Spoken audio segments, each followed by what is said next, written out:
त्या नवऱ्याला माहिती काय गर्लफ्रेंड होती, गर्लफ्रेंड. आणि त्या गर्लफ्रेंडवर माझ्या नवऱ्याचं एवढं प्रेम होतं. मायेसुद्धा माझ्या नवऱ्यानं नाव नाही काढलेलं आहे माहिती काय अजूनपर्यंत. पण तिचं नाव त्याच्या मनावर तर कोरलेलं आहे, डोक्यातही कोरलेलं आहे, पण त्यांच्या छातकाड्यावरही कोरलेलं आहे. बघा मी खाऊ नको ना. हा गर्लफ्रेंड बघा त्यांची, दिसलं का? हे बघा सोनू. एखादा माणूस असताना तर त्याला मोनू केलं असतं. खोटे कमी बोला. इकडे बघा फ्रेंड्स, तुम्ही बघा बरं, हे कोणत्या अँगलनं तुम्हाला मोनू दिसते? सोनू दिसते बा, हे सोनू. मग आहे का गणेशजी तो?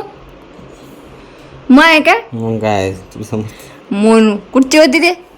सरक तुझं सांगा ना. तुमची लव्ह स्टोरी अर्धवट करून राहील. पायाला तेल लावून देत जाय. आता जाता जाता बिचारा पायाला तेल लावून देऊन आला. काय नाही करत.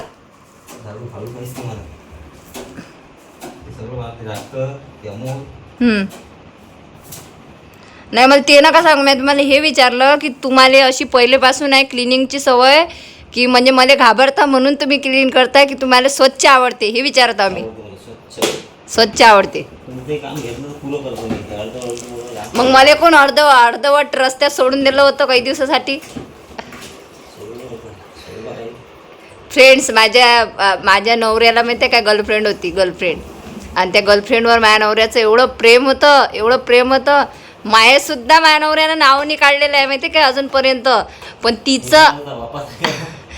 तिचं नाव त्याच्या मनावर तर कोरलेलं आहे, डोक्यातही कोरलेलं आहे, पण त्यांच्या छातकाड्यावरही कोरलेलं आहे. बघा मी तुम्हाला दाखवतो. ओ इकडे बघा, हे बघा. खाऊ नको ना. हा गर्लफ्रेंड बघा त्यांची, दिसलं का? हे बघा सोनू. एखादा माणूस असताना तर त्याला मोनू केलं असतं. खोटे कमी बोला. इकडे बघा फ्रेंड्स, तुम्ही बघा बरं, हे कोणत्या अँगलनं तुम्हाला मोनू दिसते? सोनू दिसते बा, हे सोनू. मग आहे का गणेशजी तो? मग आहे का? मग काय मोनू कुठची होती ते? सरक तुझं सांगा ना. तुमची लव्ह स्टोरी अर्धवट करून राहिली, सांगा ना.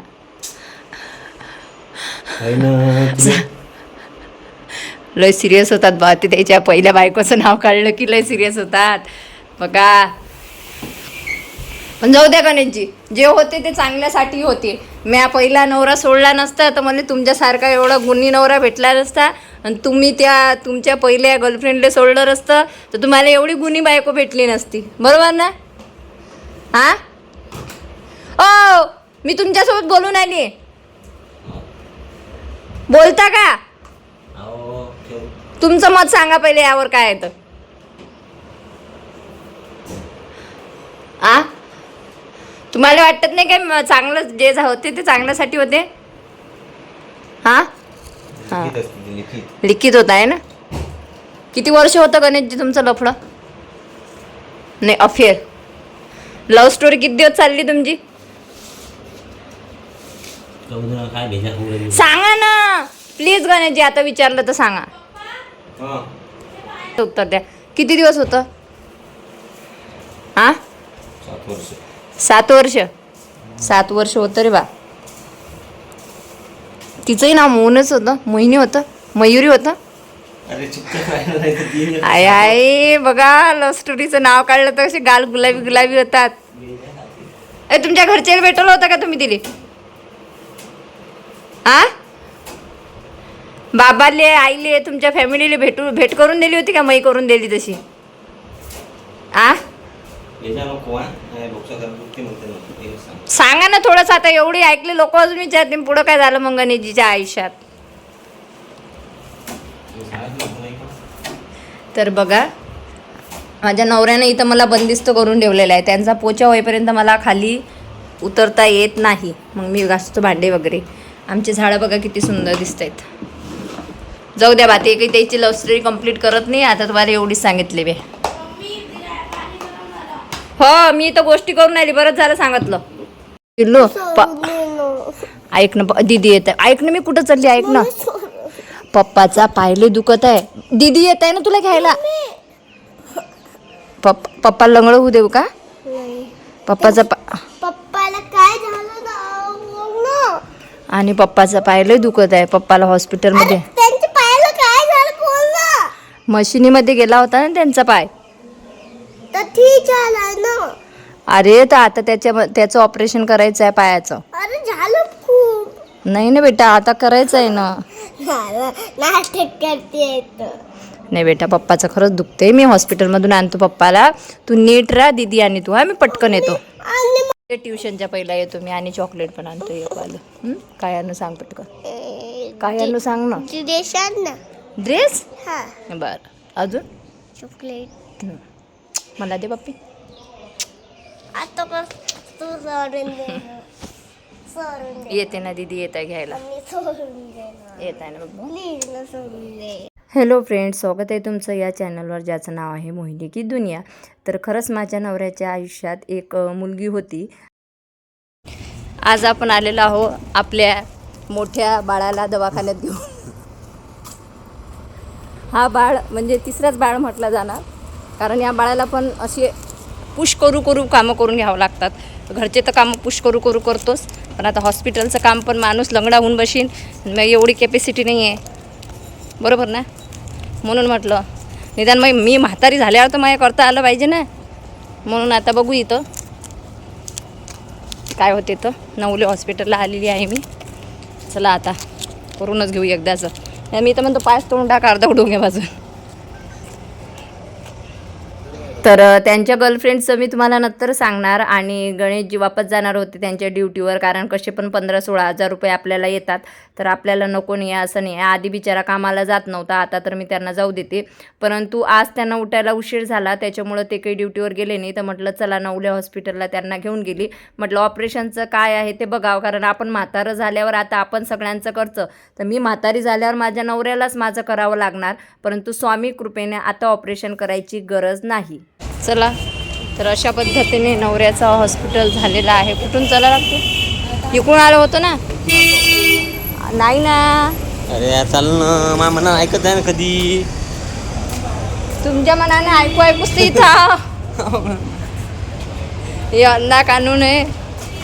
चला आता आपल्या बाळाचा हॉस्पिटलचा हॉस्पिटल झालेलं आहे. ये अंधा कानून हे केला बा एकदाचा या लहान बाळाचा दवाखाना. आणि डॉक्टरने सांगितलं की टेन्शन घेऊ नका, स्वस्त खा आणि मस्त राहा. मस्त हड्डी जुळत आहे. ऑपरेशन करायचं होतं तर तेव्हाच करायचं होतं म्हणे. आता ती हड्डी जुळत आहे, फक्त तिरपी जुळणार आहे म्हणे.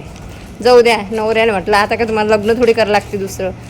बायको झाली, लेकरं झाली, बापही झाला, काही दिवसानं जवळ पण येणार आहे, बरोबर की नाही. आता काय करतं झालं तर पायातून थोडासा माणूस तिरपा दिसते पाहिलं की, पण ते असं होते म्हणे ते असं लंगडा चालते मानवरा. तुम्हाला मी चालताना दाखवतो, थांबा. चला आता घरी जाऊया, कारण डॉक्टर बोलले करायचं होतं ऑपरेशन तर तेव्हाच करायचं होतं, आता करून फायदा नाही. तर आम्ही चहा घेतला, त्याच्यानंतर आम्ही घरी आलो. मस्तपैकी पिठलं, लोणचं आणि पोळी आम्ही जेवण करून घेतलं, कारण गणेशजीचा जाण्याची वेळ झाली होती. आणि ऑपरेशन न करण्याचं कारण हे की हड्डी आता जुळलेली आहे, फक्त थोडासा गॅप आहे, त्याच्यासाठी त्यांनी गोळ्या दिलेल्या आहेत. तर आम्ही हॉस्पिटलमधून आलो, नंतर आम्ही जेवण वगैरे केलं आणि आता वाजलेले आहेत 10, बघू शकता तुम्ही. आणि गणेशजी जाणार आहे ड्युटीवर. आता कधी येसान गणेशजी? हा, पाहू म्हणजे सांगा ना, 15 दिवसानं, 20 दिवसानं, महिन्याभरानं की 1 वर्षानं? स्टोअरले तर तुला माहिती आहे मी रोजच येतो. स्टोअर तर सोडून देतो. घरी बनत आहो मी, घरी कधी येसान? माझ्या नवऱ्याला माहीत आहे की मी आता दिवसभर उभं राहू, प्रमोशनचे व्हिडिओ करते. रोज माझ्या नवरा माझ्या पायाला तेल लावून देत जाय. आता जाता जाता बिचारा पायाला तेल लावून देऊन आला. आता कोण महिन्याभर पायाची मसाज करून दे?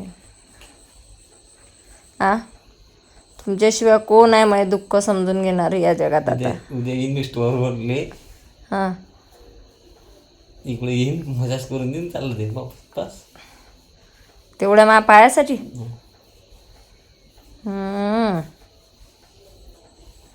जवळ आहे काय? काय घंटा लागते तरी कमीच आहे. काय नको बाबा, पहिलेच तुमचा हे आहे, आता नेला शक्तिमान धंदे नका करजा, नाही तर मग तुम्हाला वाटेल डॉक्टरनं ऑपरेशन नाही सांगितलं तर हे करू दे आणि ते करू दे. काही नाही.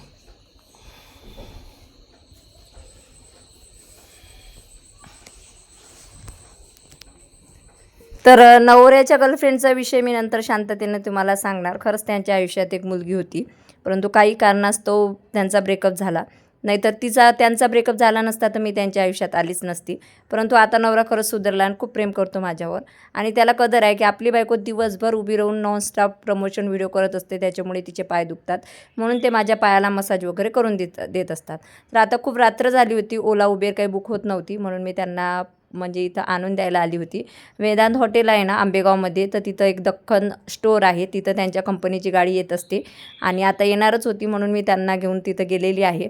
आणि फायनली आम्ही गेलो, थोडंसं बोललो. मला ते सांगत होते की थोडासा आराम वगैरे पण करत जा म्हणून. आणि खरंच सोडताना खूप म्हणजे खूप भारी वाटत, रडावंसं वाटत होतं.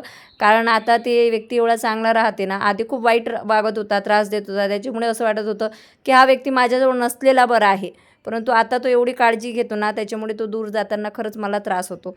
तर त्याच्यानंतर त्यांची गाडी आलेली होती आणि त्यांना जायचं होतं, म्हणजे कंपनीचीच गाडी आली होती.